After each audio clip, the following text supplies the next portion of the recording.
Good evening, viewers. Pasalamatan naman natin, Ginoo. Thank you, Lord. This Sunday evening, ari pa kita kag nagpalayga sa pulong sa Ginoo. Nami nga pribiliyo atag sa aton sa Ginoo, no? Kag sa sining broadcast nga diin hinalaygayan kita niya para nga kita nga mga anak sa Ginoo kag iya pamilya magatubo nga magabakod hindi lang sa lawas kundi sa pagtuo kag nga magabakod man ang aton pagsalig bisan ano pa ang aton eksperyensyon sining kalibutan kay ang aton paglaom ara sa buhi matuod nga Dios. Amen. Amen, mga viewers. Karon magasugod kita sa aton theme song In Times Like This.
Thank you, mga viewers, sa pagkinantanay natin sina kadira ang aton manami give me reminders. Be very sure.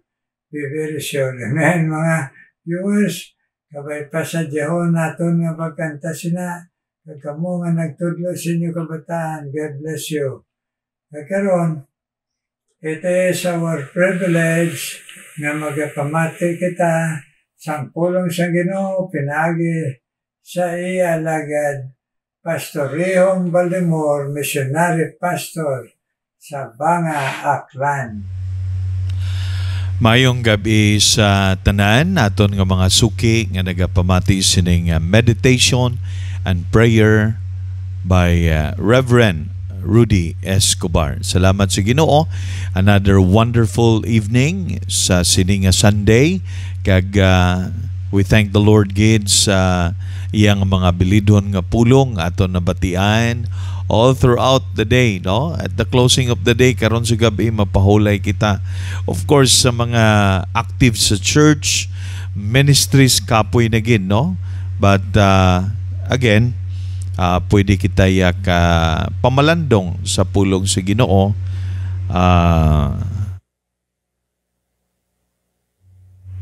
sa pag meditate naton before kita magtulog sa sining gabi, no? And indeed, the Word of God is quick and powerful and sharper than any two-edged sword, no? And thy word have I hid in my heart that I might not sin against God. Kanamigid sa pulong si Ginoo. Gina-desire na to ni sweeter also than honey and the honeycomb. Okay? The law of the Lord is perfect, converting the soul. The testimony of the Lord is sure, making wise the simple. May God will give us wisdom as we continue to study God's Word tonight. Before kita magpahulay, kag ba mamati sa pangamuyo man ni Reverend Rudy Escobar. Magapangamuyo na kita. Heavenly Father, Lord, thank you so much that indeed you are a faithful God all throughout the day. Pabakod mo kami, ginligon mo kami pagi sa imo pulong na kakadto kami sa simbahan, nakatipon-tipon sa pagsimba sa imo, Ginoo. Salamat, good Lord, sa opportunity to serve you. And tonight, before kami magpahulay, tagay kami, Ginoo, sa tagipusoon nga mabinatunon kung ano man ang mapamalandungan namon sa sining gabi.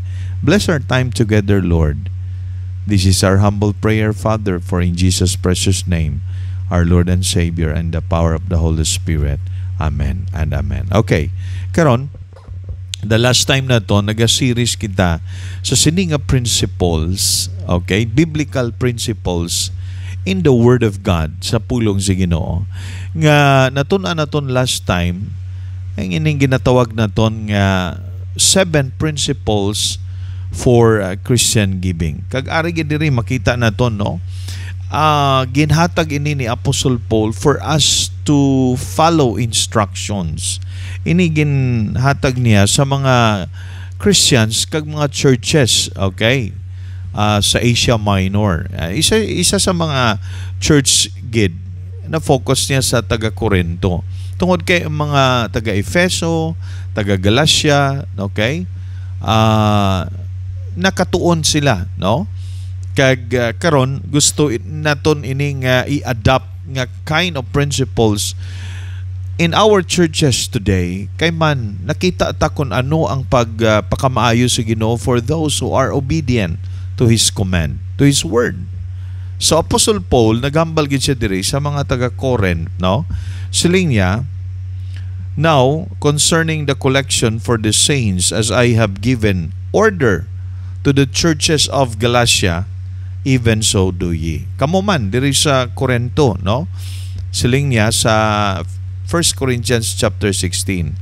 Hambal ni Apostle Paul, amo ning instructions niya, kaman pag kanami gid balakon may instruction nga masunod naton. And God gave us His word for us to follow. Okay? Kag sa aton pagkabuhi nga Kristohanon sa mga kasimbahanan, I know you are a member of a certain local church.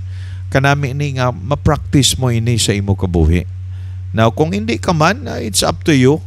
But the blessing of obeying God in these principles gives us a lot of blessing. No? Okay. Now, verse 2. Upon the first day of the week, let every one of you lay by him in store as God hath prospered him, that there be no gatherings when I come. Okay? And when I come, whomsoever ye shall approve by your letters, then will I send to bring your liberality unto Jerusalem. And if it be meet that I go also, they shall go with me. Okay. Instruction ni Apostle Paul. Una, natunan naton last time, no? I-recap lang naton para mapadayon naton. Okay? So, we talk about regular giving. Regular. Okay? Ara gid sa instruction upon the first day of the week. Okay. Second, nga natunan naton, participatory giving. Nag-participate ka. Each one of you, every individual nga magkadto sa simbahan, kapin pa kung anak ka na sa Ginoo, may relasyon ka na sa Ginoo, imo na iya gina-observe sa imo kabuhi kay gusto mo, okay, nga mag-express sa imo nga gugma sa Ginoo. Ha? Amo nang love mo sa Ginoo. Okay? Now, by the way, may ara nagambal nga pastor nga hindi kuno dapat iwali ini kay base mangin offensive sa mga mga tao bala kapin pa kung wala pagid relasyon sa Ginoo. Now, you know what? I don't really agree on that because dapat itudlo naton ini. The reason is that tungod kun love mo ang Ginoo, nahigugma ka sa Ginoo, may expression ina. That's the greatest manifestation of love, giving. That's why God the Father in heaven sent His Son, the Lord Jesus Christ. Romans hambal dira, but God commended His love toward us, that while we were yet sinners, Christ died for us. God the Father, for God so loved the world, God the Father in heaven sent His Son. The reason that He sent His Son because He loves us so much. And the proof of that love is giving up His Son, the Lord Jesus Christ, di ba la? Anak niya. Kagamo na ang aton nga gina-build up sa aton kabuhi, aton gugma sa Ginoo. So kung nahigugma ka sa Ginoo, amo iniya ang manifestation nimo. Amo iniya ang outcome. Amo ni ang resulta sa gugma nga ginapakita mo sa Ginoo. Anong ginapakita naton sa Ginoo? Aton paghatag. Una, we gave ourselves to God. Romans chapter 12 verse 1, present our bodies as living sacrifice, holy, acceptable unto God, which is our reasonable worship, our service to the Lord. Now, aton ina natunan kag participatory giving, kinanglan mag-participate kagin. To prove nga indeed ang imo tagipusoon, you really love God sa imo kabuhi. You participate. Okay? Participatory giving. Then the third nga natunan naton is intentional. Intentional giving. Okay? 'Di ba? Hambal dira sa ginatawag naton intentional giving should set aside some of money. Set aside. All right? Nagpain ka. Okay. Amo nang natunan naton last time. Kag preparado ka. You pray, you prepare, you plan, and then in the Sunday, you give. Inatag ka. So, ang paghatag ya, may plano kagid. Kaya gin-set aside mo, gin-separate mo. Di ba na? According man, sang pagbugana sa Ginoo sa imo.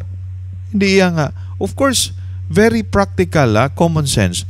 Paano ka magsiling nga, hindi ka makahatag sa Ginoo kung wala ka man kwarta?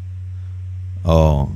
Kaya actually, ang paghatag sa Ginoo hindi lang sa kwarta kag material nga bagay. Because I believe ang aton kaugalingon as a body that God save us, we can offer this and give it to the Lord on Sunday, di ba? But inaiyang mga material nga mga bagay like money, okay? In kinds, mahatag na to na tungod kay una bes nahatagtang aton kabuhi kag aton tagipusoon sa Ginoo. So mga hinigugma, mga abyan, ini ang money secondary lang ni actually, no? Secondary lang ni. Ang first gate nga dapat mahatag naton sa Ginoo nga may intention ka is to give yourself to God. Amen, di ba? Amo na simba ka kaina sang aga. Pag simba nimo, of course, mag-follow na ina. Kung magsimba ka, mag-worship ka sa Ginoo, ay may blessing gati ginatag si Ginoo sa akon. I want to separate this para sa kadayawan sa Ginoo. And I want to give it to help the needs sa simbahan, sa iglesia. Okay? So, the fourth one nga aton gintunan is proportional giving. Okay? Proportional giving.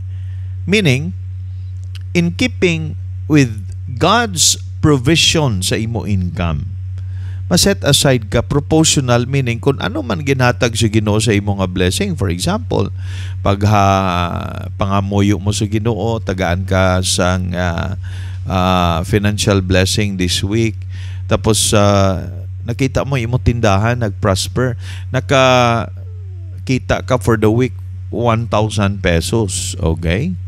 So, i-set aside mo. What belongs to God is 100. Amo nang 1/10 ginatawag naton. Tithe, okay? A lot of people nga hindi man magpati sa sinatay, pero that's a proportional. Kung anong according sa imo nga pagpati nga ina, that belongs to God. Okay? Inagi-practice na sa Old Testament, hindi iya sa kwarta kundi sa mga product, lupa, okay?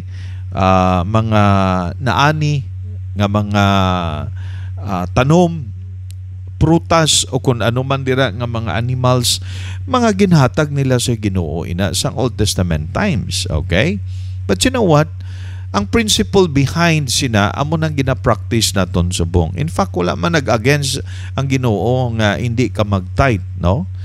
Ang hindi gusto sa Ginoo nga gina-priority naton aton paghatag rather than aton gugma kaluoy sa iban nga mga tao, okay? That's why nga ginambal ko sa inyo umpisa pa lang, this is an outcome of your love to the Lord. Gugma, ha? Gugma mo sa Ginoo. Kagugma mo sa mga buluhaton nga gin-entrust sa Ginoo sa isa ka church. So, you have in keeping with his income proportional giving. Proportion, ha? Proportion. Meaning, according as God hath prospered you. Okay. So, tandaan gina-prosper ka sa Ginoo. So, maghatag ka. Hindi kaya magdinalok. Okay? Muna nga ang iban, gapatigid ako sa sining area. It's because ang iban gahambal sila nga, igo-igo mo lang iniya, gid ang gin-provide sa Ginoo sa akon, amo lang gid ini. Mayo gani nga may ginhatag pang Ginoo sa imo. So kung dira ya, for example, imo nga income sina nga week, 15 days, may ara mga tao nga nagasweldo 15 days. May ara man weekly, may ara man gani day-to-day basis, per day ang ginhatag nila. No, as a Christian, ka-observe ka gid. Okay? Imo na gin-follow. So, kung imo na himuon, is-separate nimo what belongs to God, you obey God. Amo ginangakon pagpati sa sininga prinsipyo, you obey God. And that obedience will bring you to blessing. Kaya nag-obey ka sa Ginoo eh. So, hatagan ka according man sang measurement sa imo yang pag-obey sa Ginoo. Kag nakita sa Ginoo nga imo ya tagipusoon is generous. Don't you know nga when God looks at your heart nga kung generous ka, ang Ginoo bugana man nga maghatag sa imo. Amen. So, you need to understand that proportional giving is an obedient to God. In keeping with his income, you set aside an amount that belongs to God. Amen ka. Amo na nga mayara isa ka istorya bala. Nangamuyo siya. Siling niya, Lord, pakamayogin man siya sa Ginoo. Kintistingan gid na yung Ginoo, ha? Dason, sang nagadako na ang iya nga blessing alin sa Ginoo kay nagumpisa lang yang earnings 1,000 a week, hatag niya sa Ginoo 100, offering niya, mission niya another 100, another 200. Dason, nakita niya ginpakamayo sa Ginoo, bugana sa Ginoo. Karon sa isa ka simana, nag-earn na siya 10,000. So karon nag-earn siya 10,000, nag-struggle na siya kay nga gamay na lang ihatag niya. Sige, siling niya po, paano na lang ini? Kadto siya sa pastor. Siling niya, Pastor, please pray for me. I'm struggling sa akong paghatag sa Ginoo. Kay dako ng income nga ginhatag sa Ginoo sa akon. Kung kisa, hindi ko nagid ma-fulfill ang akon kay kadako man sa sini nga, no? Just imagine in 1 month, mga 40,000 na makita niya. Habal sa pastor, okay brother, no problem. Ma-pray kita, mga muyo kita. And then the pastor prayed for him. Kag ang pangamuyo sa pastor, Lord, ibalik sa iya ang income niya nga 1,000. Kay faithful siya that time. Karon nga nagadako na nag-struggle siya. So Lord, pwede ibalik mo na lang sa 1,000. pag-amen pagkatapos sila niya, Pastor, I was touched by your prayer. Kagambal ko sa Ginoo, ihatag yun ako what belongs to God. Hindi na ipabalik ang income nga. Pamo man to gihapon, padakuan na lang, padakuon na lang sa Ginoo amo nang pangamuyo. Basta I have to be faithful in my giving and in my love to the Lord. Ay, kanami man. That's why, mga hinigugma, my challenge for you today, tonight, before ka magtulog, kabay pa, nga himuon nimo ang pagsunod sa Ginoo. If you really love God, magwa na sa imo that you are a generous person. May God bless His word into our hearts. Magapangamuyo kita. Heavenly Father, thank you, Lord, for your word. I-bless ni sa among tagipusoon.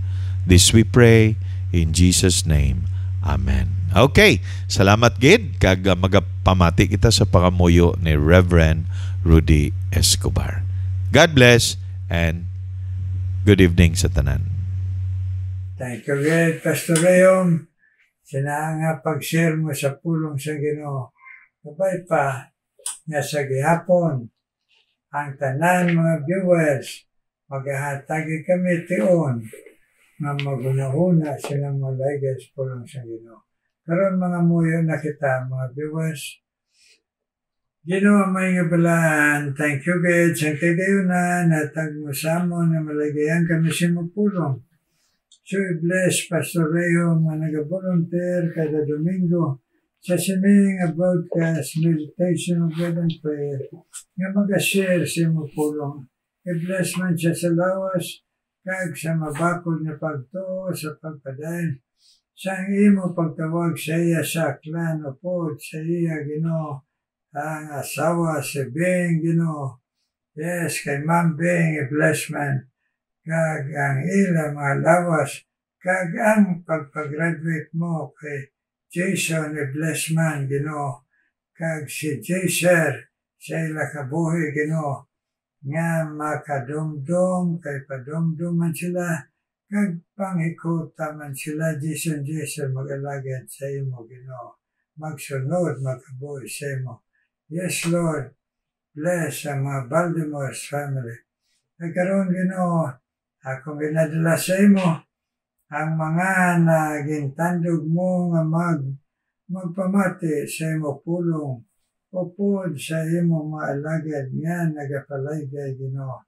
I-bless Ginoo si Pastor Joseph Altas Ginoo sa iya pag-alagad sa imo na kada gabi nag-share sa imo pulong Ginoo sa mga Facebook Ginoo viewers.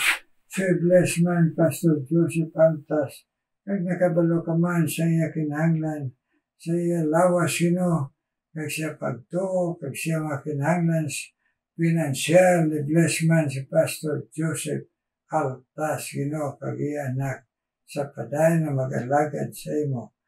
Kag bless man Ginoo, bisan pa o Diyos si Pastor Angelo Panganiban, nga sa gihapon mabatyagan niya ang imo panghikot sa iyang magatindog sa imo eternal nga pulong nga hindi magakompromise sa iban nga wala nagatindog sa iya Ginoo kag sa amon man nga tilindugan sa pag-alagad, pagkabuhi Ginoo kag pag-share sa imo Lord Jesus. Pastor Angelo Pangadiba Ginoo, kagiyana ka Pastor man, Chantike, bless man Lord. Ako man natawagan sa imo, na makapadayan ka man, bless kay Emily Catalbas, ngayon mo ginpaalagad Ginoo, bisan pas pagka-senior citizen, nagapadayon Ginoo, paggamit sa imo Emily Catalbas, bless man Lord. Kag bless man Ginoo, bisan pa si Dindo, Sina, Santillan, ila kabataan. Sa faithfulness nila sa pagpamati, palagi sa imo pulong, kada broadcast, patubos na mabakod sa pagtuo, nga mahimo Ginoo mo-overcome nila, ang bisan ano nga pagtilaw sila kabuhi kay sila pamilya Ginoo. Dindo, Sina, Santillan, bless. Ako man natawagan sa imo, na ikaw man magapadayon, Ginoo, sa pag-bless, bisan pa, Ginoo, nga sa mga naginapahando mo nga mag-alagad sa imo kay Christine Patsika, Ginoo. Yes, bless man si Christine Patsika, kag si James Silorio, Ginoo,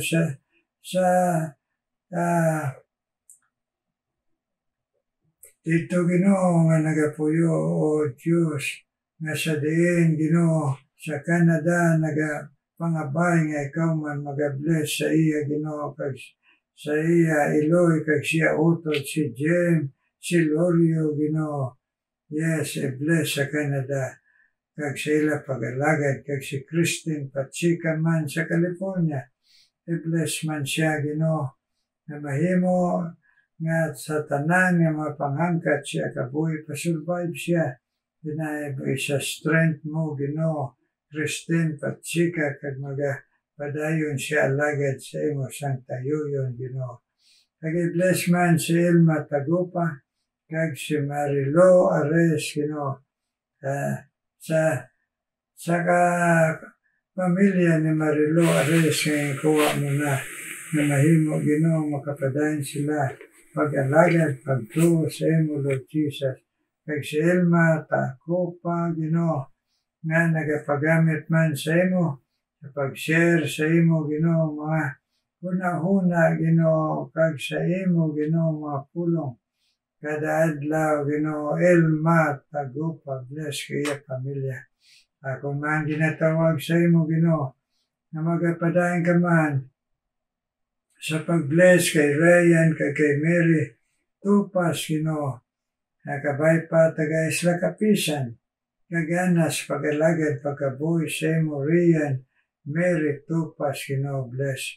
Ako man natawagan sa imo, Ginoo, na ikaw man mag-bless, Ginoo, kay Lalaine Tupas, kag siya banang gasakay sa barko, si Michael, nga naga-Bible study sa barko, bless man na yabana. Si Michael, Ginoo, sang imo kaalam, kag sang imo pag-encourage sa iya, Ginoo. Si Michael Tupas, Ginoo. Nag-iya, Ginoo, pamilya diri, Ginoo. Kabakulo, di bless man sila Lane Tupas. Kag iya kabataan, Ginoo. Kag iya mga ginabatya, responsibilidad. Ginoo, bless man sila Lane Tupas, kag iya kabataan. Kag bless man si Cecil Noble, Ginoo, siya pagpamati si mapulong, na she will grow in grace in your knowledge, Ginoo, na sa gihapon mabatyagan niya, na ara ka gihapon, Ginoo. Kag bless man padayon, isan pa si Silas Kagay, Ginoo, sa gihapon mabatyagan niya, ang pagkamatuod sa imo, Ginoo, sa pagtuo, kag pagdangop sa imo sang bugos. Hear our prayer, Lord. In Jesus' name. Amen, amen, amen. Amen, mga viewers, amen. God bless you. Mga nagapangamuyo ay kagkaroon, mamati kita sa special number.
ng special number. God bless you.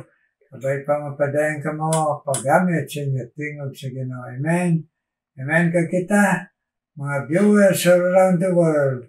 At kami, ang mga alagad sa Ginoo. May God shine His face upon us and bless us with good health and strong faith sa pagkabuhay pag-alagad sa iyo. Amen.